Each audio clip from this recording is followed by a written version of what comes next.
3 choses que le pervers narcissique veut te voler. 3 qualités. 3 qualités que tous les pervers narcissiques vont aspirer chez leurs victimes. Et pas que les pervers. Aussi les autres types de personnes toxiques, ça peut être les envieux, les jaloux, les contrôlants. Il y a énormément de personnes toxiques, différents profils qui ne sont pas pour autant pervers, mais qui malgré tout, sans le vouloir, vont malgré tout aspirer ces qualités en toi. Première qualité qu'ils vont chercher à aspirer, c'est ta conscience. C'est quoi la conscience? Quand je suis avec un pervers narcissique, je perds mes repères. Je ne pense plus.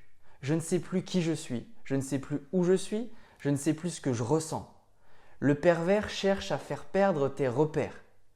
Parce que si tu penses par toi-même, tu as le pouvoir de sortir, tu as le pouvoir de te libérer.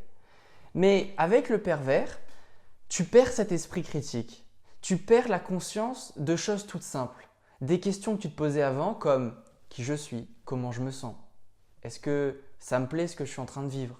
Est-ce que je me sens bien?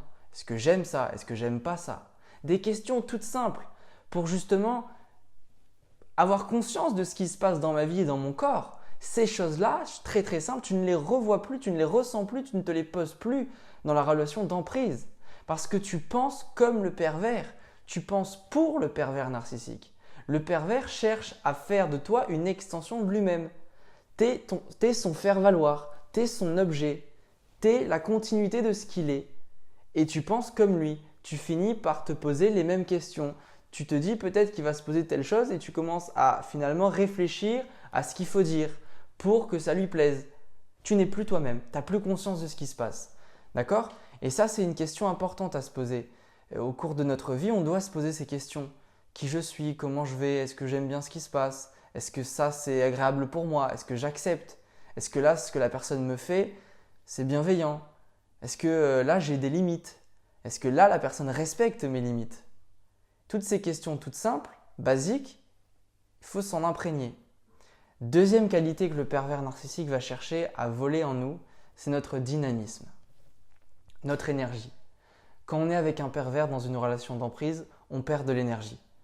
On est fatigué, on n'a plus d'envie, on ne sait plus où on va, on n'a plus d'objectif, on n'a plus de désir, parce que le PN a fait de nous un corps mort.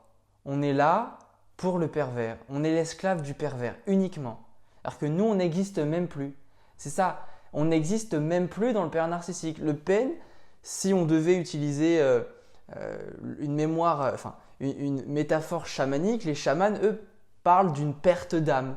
C'est-à-dire qu'à un moment donné, le pervers va aspirer une partie de ton âme et d'où cette sensation de vide qu'on ressent. Et c'est cette sensation-là, les psychologues vont appeler ça une dissonance cognitive et les chamans vont parler d'une perte d'âme. Bon, c'est la même chose dite sous une autre forme. Mais c'est ça qu'il faut comprendre. C'est qu'à un moment donné, si j'ai plus d'énergie, c'est que le PN, l'autre en face, a aspiré cette partie en moi. Et la troisième chose, mais avant d'aller à la troisième chose, ça me rappelle l'exemple du film Mon Roi que vous connaissez avec Vincent Cassel. Il y a une scène où, alors je ne sais plus comment elle s'appelle, la victime dans le film, j'ai oublié son prénom. Ils sont au restaurant tous les deux avec Vincent Cassel qui joue le rôle du pervers.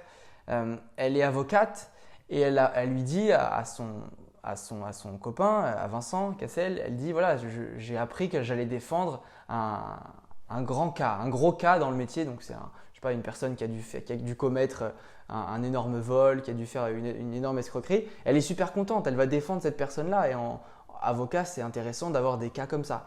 Et lui, immédiatement, va lui couper son envie, va lui couper son plaisir. Alors il lui dit cette phrase, c'est super, tu vas défendre un bip bip. Donc ça, c'est typique du pervers que de vous casser la dynamique immédiatement. Et troisième chose, c'est assez relié avec le dynamisme, c'est je suis volontaire. Le pervers va casser votre capacité à être volontaire, à créer des idées, à avoir des idées, à faire des choses, à dire voilà, je vais faire ça, demain je fais ça, c'est moi qui décide. Avec le pervers, c'est plus toi qui décide, c'est lui qui décide. Médite bien là-dessus, si au cours de tes relations, tu as ces 3 drapeaux rouges, tu perds ces choses en toi, pose-toi les bonnes questions parce que là, tu es peut-être avec une personne très toxique. Je te dis à très vite, dis-moi dans les commentaires ce que tu as vécu et Salut, à plus tard.